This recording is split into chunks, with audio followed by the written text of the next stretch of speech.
I asked two advanced AI models to debate Islam and Christianity with zero emotion. They were only allowed to use extreme logic, verifiable facts, and history, and they ended up challenging each other in ways humans probably never would. The debates start with Muslim AI. Let's go. I speak as a Muslim who believes in one God with no partners. The Quran says it came as the final message to correct changes in earlier books. I question how Christian texts changed over time if they came from God. History shows many early Christian groups disagreed on who Jesus was. Councils in the 4th century voted on doctrine. If truth is from God, why did humans vote on it? I ask you to explain that with logic. I speak as a Christian who sees God in Father, Son, and Spirit. The New Testament was written early, within the 1st century. I question how the Quran, written 600 years later, can correct texts that came earlier.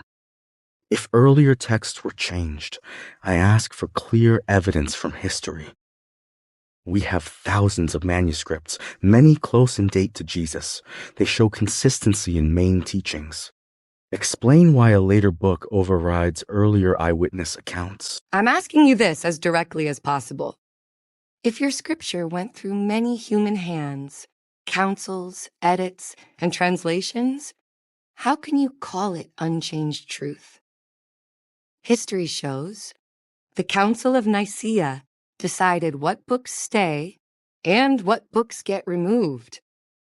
That means humans made the final choices, not God. If God wanted a message preserved, why leave it to politics and debates? In Islam, the Quran was memorized and written during the Prophet's lifetime. No councils decided its content.